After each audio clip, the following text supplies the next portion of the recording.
Now, the greatest radio shows of all time. Suspense. The Shadow Node. Washington calling David Harding, counter-spy. Classic radio theater. The Great Gildersleeve. Fibber McGee and Molly. Dragnet. Gunsmoke. The Lone Ranger. Now, step back into our time machine with your host, Wyatt Cox. Good evening, friends of the Inner Sanctum. We head back 72 years, Ronald and Benita Coleman in the halls of Ivy, and an episode about blatant racial discrimination and prejudice. And if you haven't heard this, it will shatter you to the core that Americans were this prejudiced. And this is just going back 70 years. And think about how far we've come. My gosh. Anyway, the Halls of Ivy on this Sure Happy It's Thursday edition, 17th day of February, 48th day of the year. We have 317 days remaining until we get to 2023. Miles Standish appointed as the first commander of Plymouth Colony in 1621. An electoral tie between Thomas Jefferson and Aaron Burr resolved in 1801 when Jefferson elected president, Burr vice president by the House of Representatives. The first ship passed through the Suez Canal on this date in 1867, and in 1924, Johnny Weissmuller set a new world record in the 100-yard freestyle swimming competition, 52 2/5 seconds. Harold Ross Jane Grant founded the New Yorker magazine on this date in 1925, and the magazine Newsweek published for the first time in 1933. The Blaine Act ended prohibition in the U.S. in 1933. And in 1936, the world's first superhero, the Phantom, made his first appearance in comics. Pope Pius XII in 1958 declared St. Clare of Assisi the patron saint of television. And yes, it really does need it. In Westbury versus Sanders, the Supreme Court ruled on this date in 1964 that congressional districts have to be approximately equal in population. In 1965, the Ranger 8 probe launched on this date in 1965 to photograph the Mare Tranquillis region of the moon in preparation for the manned Apollo missions. The Sea of Tranquility would become the site chosen for the Apollo 11 lunar landing. In Springfield, Massachusetts, on this date in 1968, the Naismith Memorial Basketball Hall of Fame opened. And it was on this date in 1966, Army Chief of Staff General Harold K. Johnson, upon learning on February 17th of this year, of 1966, that's this date, that Cassius Clay was up for the Vietnam draft, offered Clay to the Marines. Well, you know that two people draw on the draft, the Army and the Marines, and I'm prepared to offer up Cassius Clay to the Marines. Of course, Cassius Clay, who would become Muhammad Ali, went to neither the Army or the Marines, as he would claim conscientious objector status. It was on this date in 1972 President Nixon left for his historic trip to mainland China. Before his departure, Nixon talked of the future with mainland communist China.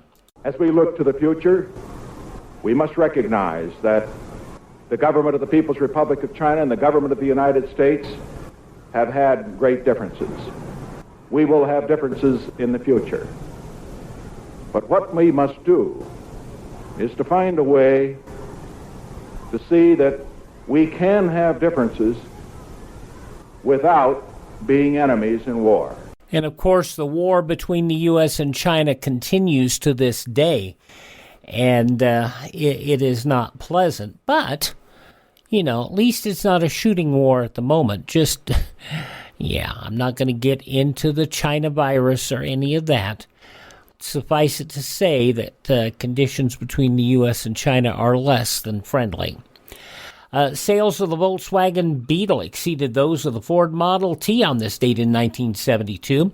Robert K. Preston, a disgruntled U.S. Army private, buzzed the White House on this date in 1974 with a stolen helicopter. A court jury in Milwaukee, Wisconsin on this date in 1992 sentenced serial killer Jeffrey Dahmer to life in prison. I don't want to ever never see my mother have to go through this again. Never, Jeffrey. Jeffrey, I hate you, mother. I hate you. This is so I feel so bad for what I did to those poor families, and I understand their rightful hate. Oh, I will be in prison for the rest of my life. I know that I will have to turn to God to help me get through each day. I should have stayed with God. I tried and failed and created a holocaust. Thank God there will be no more harm that I can do. Dahmer's life in prison would only be just about another 2.5 years because on November 28, 1994, he was beaten to death by a fellow inmate at the Columbia Correctional Institution. In Philadelphia on this date in 1996, world chess champion Garry Kasparov beat the Deep Blue supercomputer.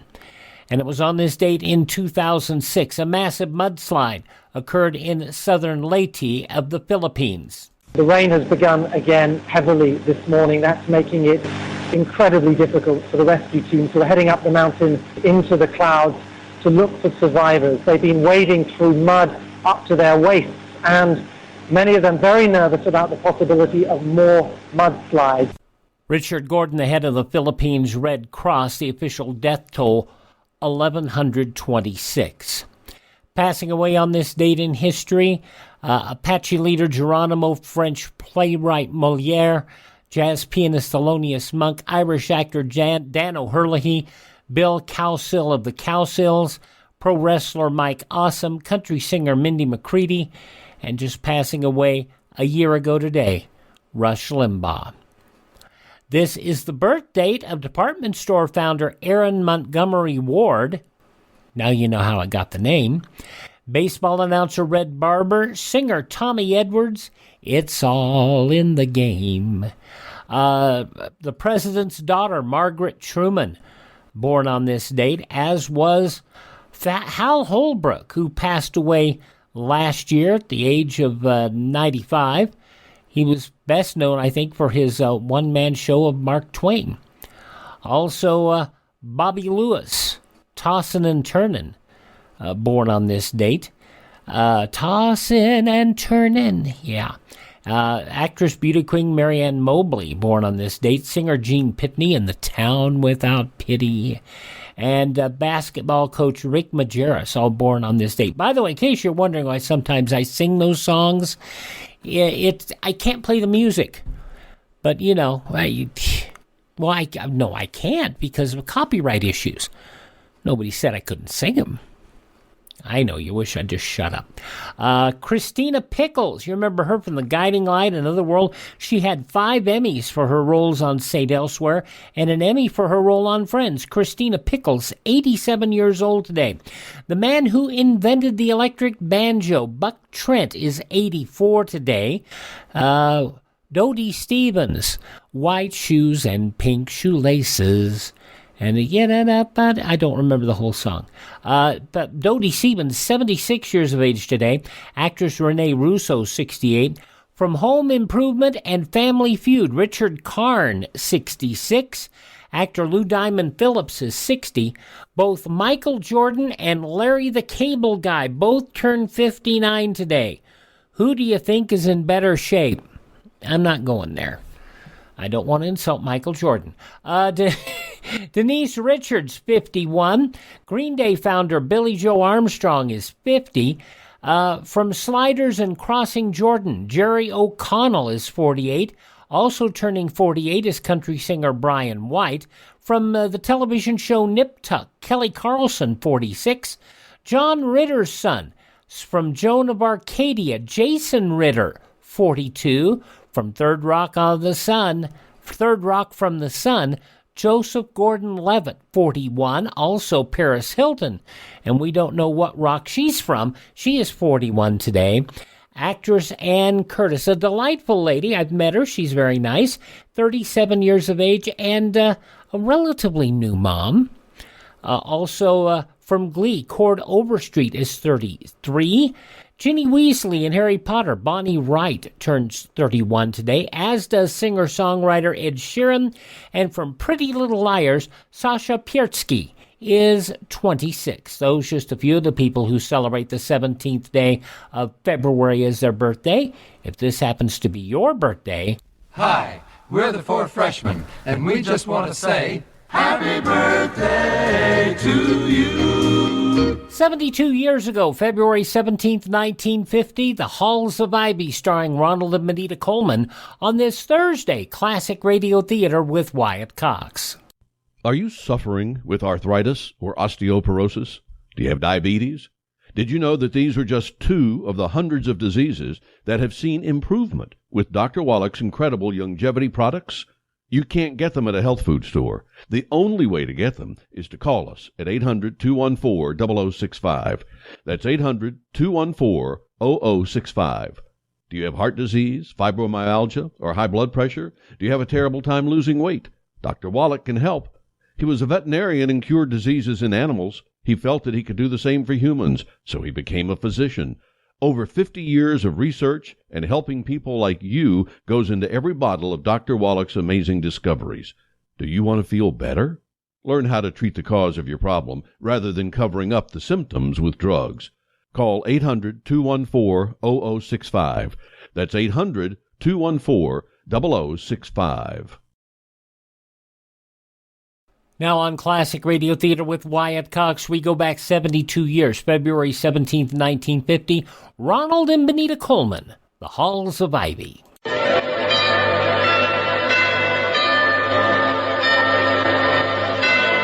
Ladies and gentlemen, the Joseph Schlitz Brewing Company of Milwaukee, Wisconsin, presents The Halls of Ivy, starring Mr. and Mrs. Ronald Coleman.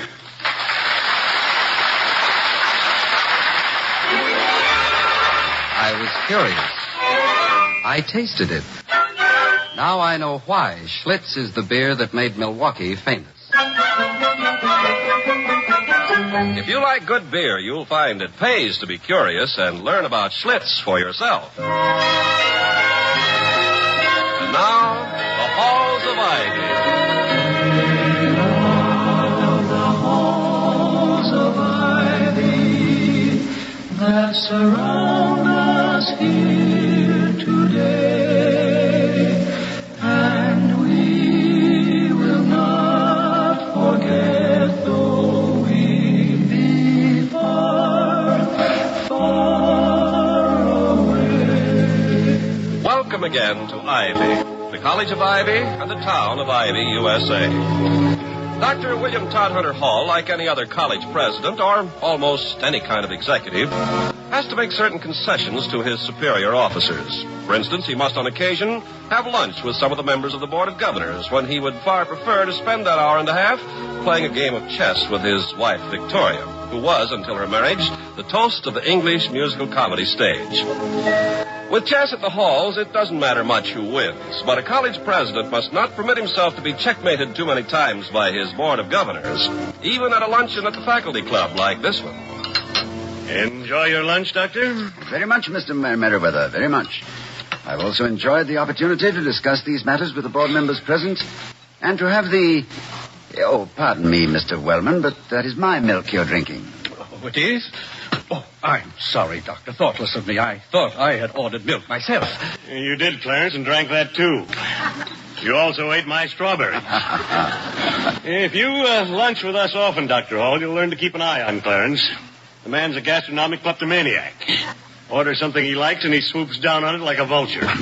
Don't be silly, Merriweather. I'm simply a trifle absent-minded. So much on my mind. If there's anything disturbing you that we haven't talked about, Mr. Wellman, you know, anything I can help with, by all means, let's have it. That's the spirit, Doctor. Relieve his mind and protect your lunch. Yes. Well, Clarence, what's your trouble? Weak track team this year? Or did you get snubbed by some house mother? Don't be so flippant, Merriweather. Merely because I happen to take the affairs of this college rather seriously. Well, we all take them seriously, son. But let's take the long view. In 100 years, after the dust of the last atom bomb is cleared away, nothing we say here today will seem quite worth that long face of yours. My long face, as you call it, is the result of shouldering my responsibilities and keeping my nose to the grindstone.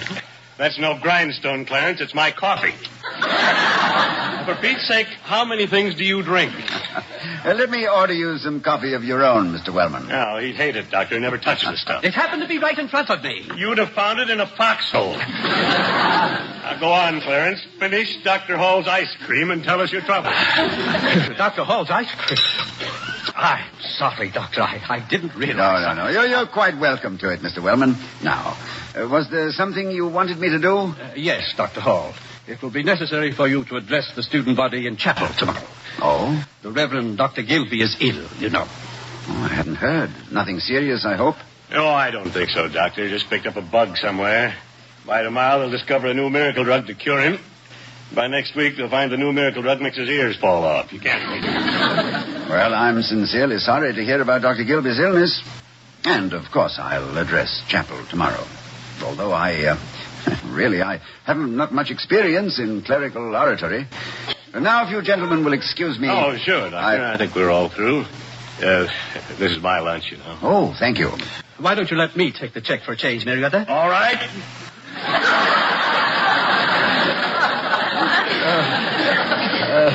Waiter.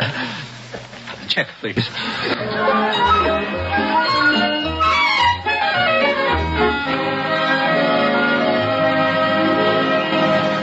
Dr. Hall's at a luncheon, Miss Lee, but I'm sure he'll be home very soon if you'd like to wait. I'm afraid I'd better not, Mrs. Hall. Thank you. My train leaves in an hour. But Dr. Hall has always been so nice to me. He's such a fine man. I thought I owed it to him to explain why I'm leaving Ivy. Leaving Ivy, Miss Lee? But I thought... Well, aren't you the Margaret Lee who's up for president of the student council? Was, Mrs. Hall. The field is now open for a new candidate. One with lower marks, possibly, but a higher social standing. Perhaps one whose family is less than 4,000 years old. Oh, Mrs. Hall, my father was so proud of me. And now... No, please, dear. Sit down. There. Why don't you cry a little? It helps sometimes, you know. Tears are a sort of window washing operation. You see things a little more clearly through the panes. I've cried myself dry, Mrs. Hall. Some of it was self-pity, I guess, and some of it was... Well, I suppose I just overrated the decency of the student body. I think it far more likely, my dear, that a few members of it have underrated you. You mustn't condemn an institution because some of its windows rattle. Dr. Hall is going to be very disturbed about this. Do you know how vicious student politics can be, Mrs. Hall? Well, no, I'm afraid I don't, my dear. But if they're anything like backstage politics, which I happen to have known intimately, they can give you a pretty rough time. I've been up against a great deal of snobbery and discrimination myself. In England, as an English woman, among English people. Yes, and here, too. In fact, 4 or 5 weeks ago, I wasn't sure that I was welcome at Ivy. Even Dr. Hall was none too certain. But your case cuts a little deeper. I realize that. You'll never know how deep, Mrs. Hall, I hope. I flattered myself that I'd been accepted, that my scholarship record and my fitness for the presidency would make up for my being an alien, but... Well, the organized ostracism... Oh, I'm sure, Margaret, that a handful of unthinking... Don't try, Mrs. Hall. My people have always won by retreating. Maybe I'm making history. I'm retreating without winning. I guess I just didn't realize how well the Exclusion Act was enforced. I'm afraid I'm not too well equipped to cope with this, Margaret. But I'm sure you know how I feel about it. I do, Mrs. Hall, and I'm grateful. And please tell Dr. Hall how I appreciate everything he's...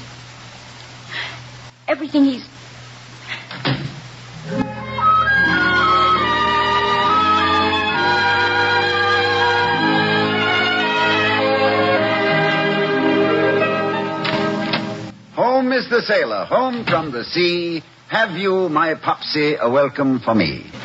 Take it, matey.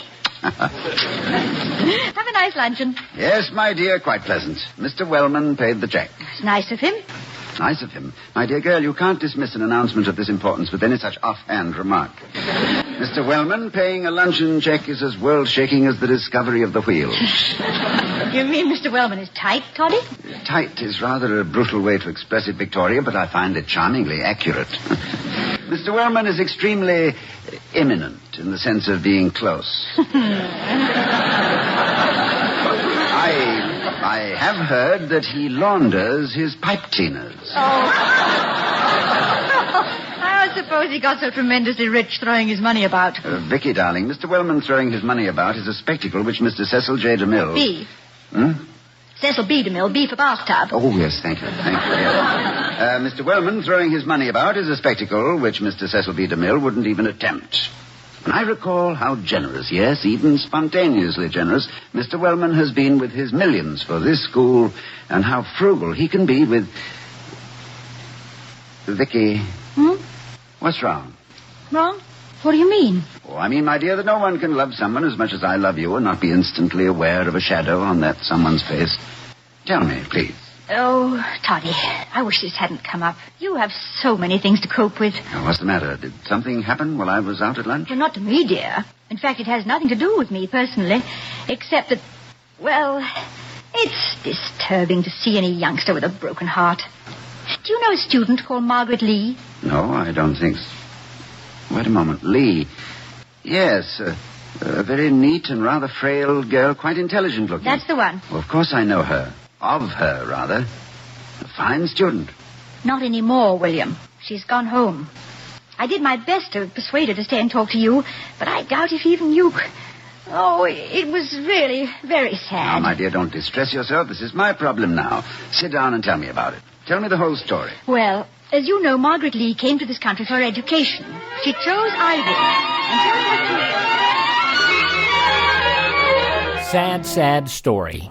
From February 17th, 1950, the Halls of Ivy on this Thursday, Classic Radio Theater with Wyatt Cox. You know, I've told y'all how much my feet hurt from time to time, and I've also told you how much I enjoy getting to work, because right here under my desk I have a pair of my slippers. Mike Lindell's new invention with patented fill, the My Pillow fill that, he works in the pillow so well, comfort memory foam, patented impact gel, and it has an indoor-outdoor sole for all-day use. Right now, they are on sale. If you go to mypillow.com, click on the radio listener square, you will see My Pillow slippers at 50% off, but only for a limited time. Plus, you'll get Mike's softcover book, What Are the Odds? From Crack Addict to CEO. Go to mypillow.com, click on the radio listener square, use my promo code USA, or call 1-800-951-8175. Use my promo code USA. Savings on overstock items too at mypillow.com.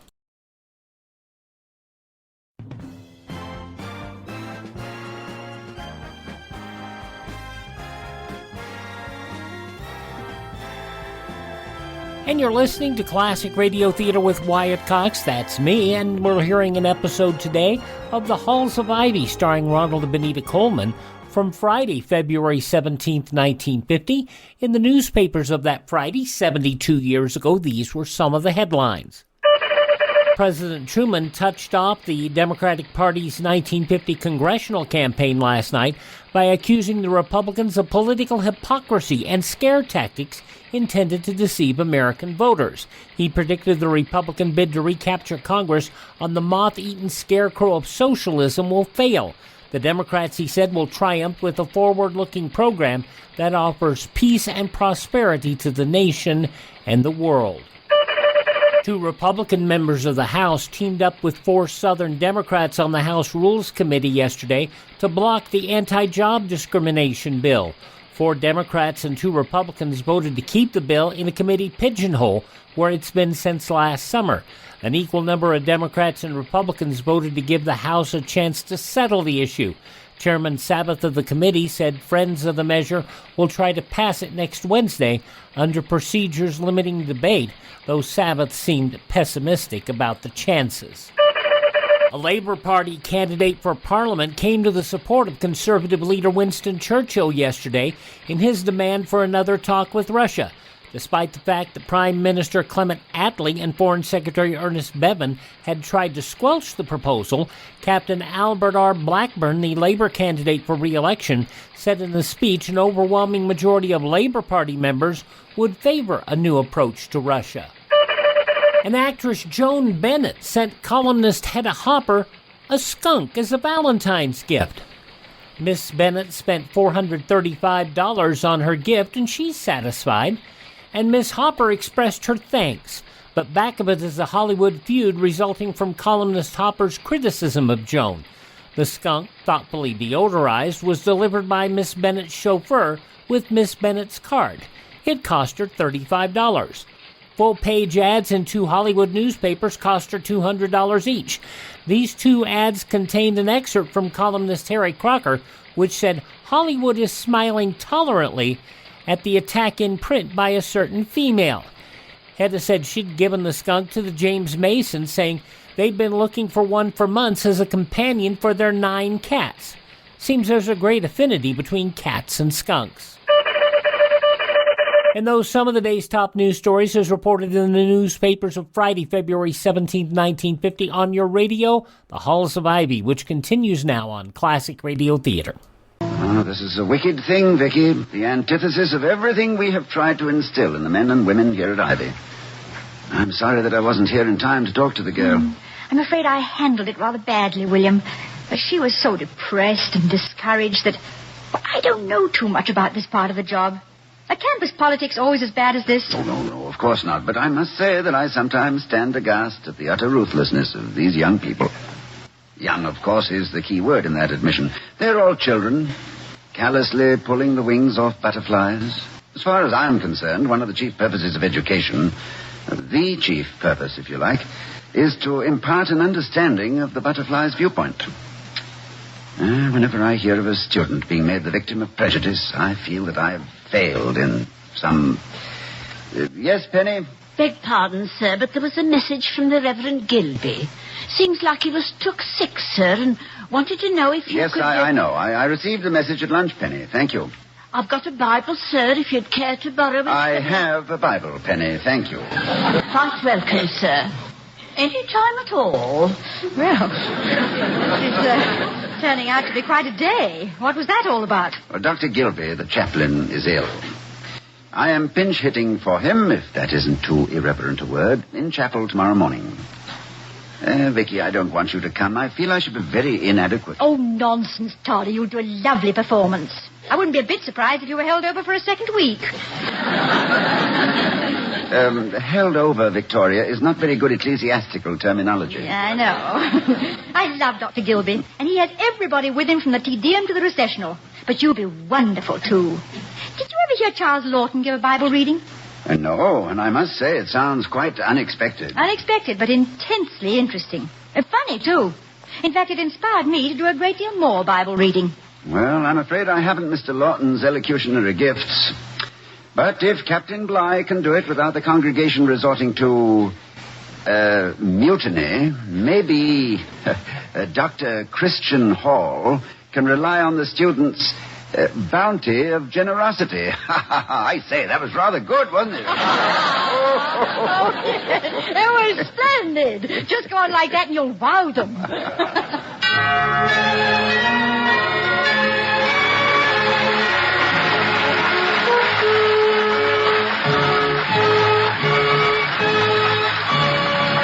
February 17th, 1950, The Halls of Ivy on this Thursday, Classic Radio Theater with Wyatt Cox.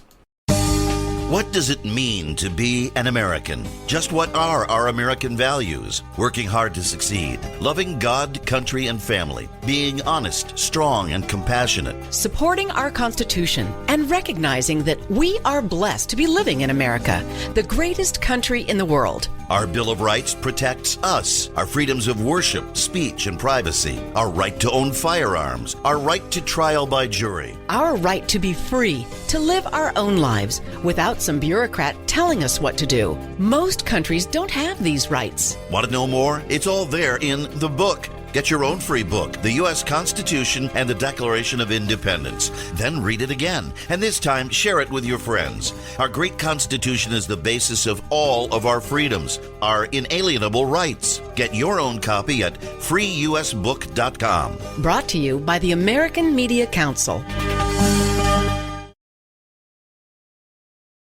On Friday's Classic Radio Theater, an episode of The Whistler from 1948, Quiet Suicide. A bigamist decides murder is the only way to eliminate one of his spouses. That's on Friday's Classic Radio Theater. But now the conclusion of The Halls of Ivy, starring Ronald and Benita Coleman. 72 years ago today, February 17th, 1950.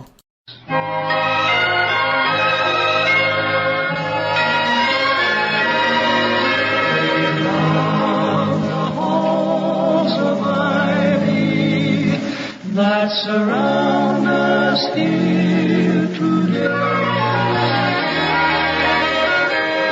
As we return to Ivy, we find a perturbed Dr. Hall striding back and forth in the living room, as Mrs. Hall says. Toddy, stop pacing. Break into a trot or a single foot or a gallop. Or better still, sit down here with me. Oh, I'm a little restless, Victoria. That matter of the Lee girl. You know, I went to the station to find her. I thought I might be able to persuade her to reconsider, but I was too late. I'm awfully sorry. I'm sure you could have done something. You're very persuasive, you know. Then I wired her aboard the train. But not knowing what space she was occupying, I wasn't any too... It's the telephone. I know, I hear it, but where is it? I'm going to put that extension cord on a deep-sea fishing reel with a strong Well, string. it's right near me somewhere. Oh, here, under the evening paper. Thank you. Dr. Hall's residence, Spokane, Washington? Good heavens, the Lee girl must have taken a very fast train. Yes, put him on, please. Hello, Frederick? Yes, I am indeed. Now, are you ready? Rook to the King's Bishops 3. Check. How do you like them apples, Frederick? Goodbye. Poor old Frederick. Lost both nights last September and can't get his queen out. Oh, don't these long-distance chess games run up some pretty fancy telephone bills? Oh, not for me, my love. You'll notice that I always received the calls. I never initiate. Oh, I only play cross-country chess with those of my professional acquaintances who are equipped to finance them, and at their invitation. Oh, I'm no Reshevsky, but playing 20 simultaneous games blindfolded, but I'm pretty good. I didn't know there were any college professors who could afford that sort of playing. Oh, there are a few. Pitifully few, I must admit. You know the ones who have written cloak and sword novels for Hollywood, under assumed names, of course. And the unmarried ones who prefer to spend their budgets playing chess by phone rather than go night clubbing. You gave up a lot of things to marry me, too, didn't you? I certainly did, my darling. Bad meals, dull evenings, risky encounters with emotional undergraduates, and a growing certainty that life was passing me by. Like poor old Frederick in Spokane, without a queen, I was playing a losing game. Well, Toddy, you're so dependable, particularly when it comes to giving a wife the right answers. I think one of the reasons I fell so deeply, and so permanently, in love with you, Vicky, was because you asked the kind of questions I was able to answer. Oh, one of the reasons I loved you, Toddy, was that if you didn't know the answers, you made them up. But didn't happen many times. You've a very gracious memory, my sweet. You asked a million questions I was unable to answer. Remember the evening by the sea at Brighton, with the full moon across the water, and dance music from the hotel, battling the elements to be heard? It's been a lovely evening, William. I remember it for a long, long... I remember it always. You won't have to make any effort toward it, Victoria. I'll be reminding you. By mail, by cable, by... Is there such a thing as a carrier seagull? Well, if there isn't, I'll train a few. Has anyone ever had a pet seagull? I don't know, my dear. But if I were a seagull and you wanted me for a pet, I'm sure I... Did you shiver? Are you cold? I've never been warmer. I was just shaking off the thought that we'd ever have to communicate with each other by mail or cable or seagull. Tell me, doesn't a sabbatical ever stretch? Oh, only when one has wealthy relatives and a disregard for one's job, Vicky. And I have neither. My sabbatical stretches only into next week. It seems only a week since it started. For us, I mean. Oh, it started earlier for me. It started when I bought one ticket to give them tears. Because I didn't know where else to go for the evening. I think I knew you were there even then. No, you didn't. That was the night the man who played the vicar had such a cold that you were reading all his lines. You were too busy. Whatever made you come back? I haven't the faintest idea. Not the faintest? Oh, well, possibly. It was because I just happened to think that you were the most delightful, the most charming, the most enchanting, the most... Go on. Go on? Oh, is that all? I wish you'd come backstage after the first time you saw the play, William, instead of the 27th. It's too bad. We can't reach around in time and snatch back a few lost weeks, isn't it? It's not completely lost, my dear. I saw you almost every night and dreamed of you every day. I was on my way to becoming the traditional absent-minded professor instead of the most timid one. Oh, Vicky, my dear, I am so very fond of you. And I'm very fond of you, William. In fact, I'm very fond of everything tonight. Life and the sea and the moon and the... Professor, why is the moon always associated with lovers? Well, considering that I have been in love for such a short time, my dear, I'm rather ill-equipped to answer that question. But, unless I'm wrong, the moon was once part of this earth. And I suppose that lovers are really a little bit a part of each other. They share an orbit of their own. It's strange, isn't it? That the moon has been shared by millions of lovers and is still on an exclusive basis with all of them. It's our moon, isn't it, William? Yes. I filed our claim this morning with the Royal Astronomical Society in London. Good. I also claimed a proprietary interest in every seventh wave, every fifth seagull. Beg pardon, sir, it's 10 o'clock. Listen to them, Victoria. Even the seagulls sound human tonight. Sir? I could swear that one of them spoke to me. Honey, darling, Penny is speaking to you. Penny, do seagulls have Penny? Oh, Penny. I was thinking of something else. What is it, Penny? 10 o'clock, sir. You said to let you know when it was 10 o'clock. On account of you wanted to get to bed early. On account of you was going to talk in chapel tomorrow. Yes, yes, Penny, so he did. Thank you, Penny. Good night. Good night, sir. Good night, Mum.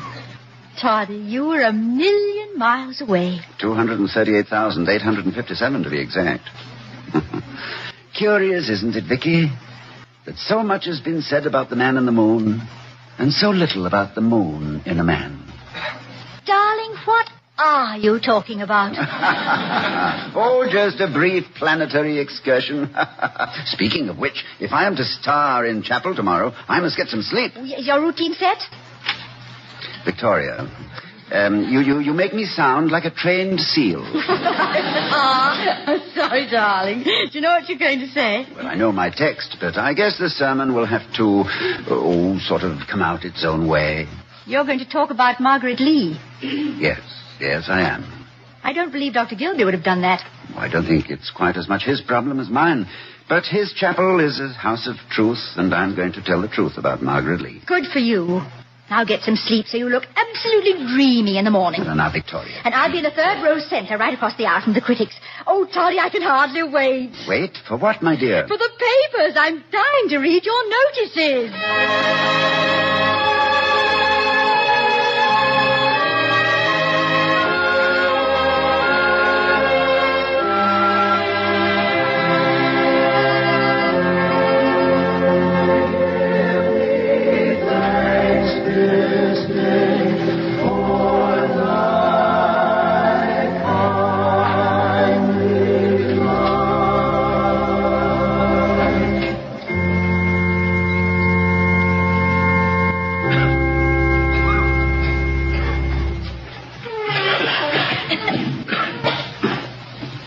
Good morning. I'm glad to report that Dr. Gilby is not seriously ill and should be with you again tomorrow. I welcome this opportunity to call to your attention a situation which has arisen here at Ivy. And since it concerns a matter of faith, there could be no better place to speak of it than in this chapel. And no better time for it than on the eve of National Brotherhood Week, proclaimed by our president throughout the nation. A young woman, a brilliant student, with such a record of achievement and reputation for integrity that she was an outstanding candidate for the highest office within the gift of the undergraduate body. This young woman has left Ivy and returned to her home. Against unfair student politics, snobbery, and racial prejudice, she fought a good fight and thought she had lost. In her conception and practice of decent human behavior, she has shown, I believe, no lack. Therefore, she does not leave here the poorer. Rather is it some of you who have found wanting. And by the same token, I, too, must have a sense of failure. Tolerance is a word I would rather not use. It seems to indicate a condescension. I prefer the word understanding. And intelligent understanding is as essential to our study of human relationship as it is to our comprehension of Latin or science. We must learn not only the meaning of democracy, but its application and practice.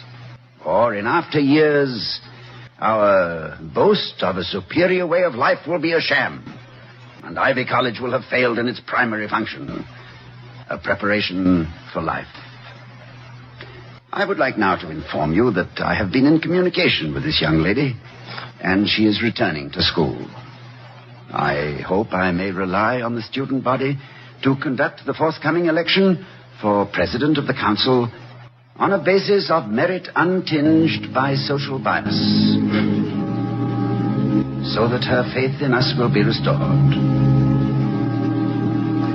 Ladies and gentlemen of Ivy, the human race is not an exclusive club with a selective membership. We are all members from birth.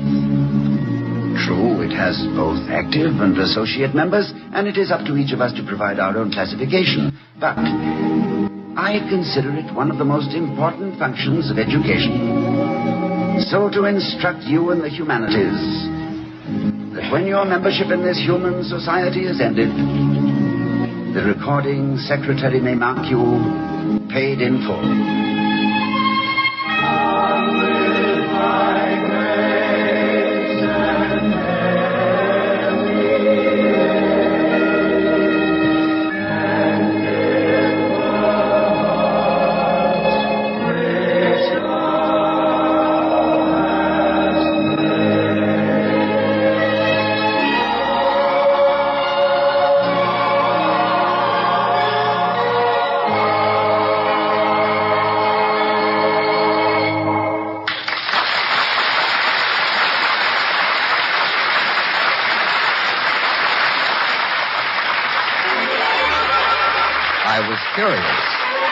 I tasted it.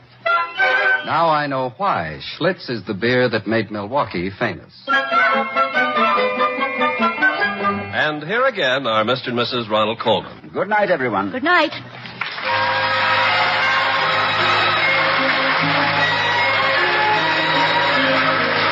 We'll be seeing you next week this time at the Halls of Ivy, starring Mr. and Mrs. Ronald Coleman.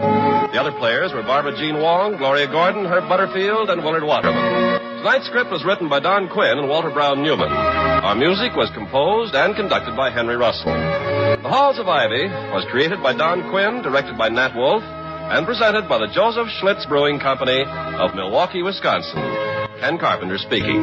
Oh, we love the halls of ivy that surround us here today, and we will not forget, though we be far, far away. If you've listened to us for a while, you know Barbara Jean Wong was a fine actress. She, in fact, played one of the lead roles in the children's Christmas serial, The Cinnamon Bear. The Halls of Ivy, A Story of Prejudice, February 17th, 1950. Visit my webpage, classicradio.stream, where you can hear our shows on demand and learn more about building a classic radio collection of your own. Our shows are available on iHeartRadio, Spotify, Spreaker, all over the internet. Just search for Classic Radio Theater with Wyatt Cox. Please thank this radio station, support their advertisers, tell all your friends the great radio shows are right here at this spot on the dial. Classic Radio Theater on your favorite radio station.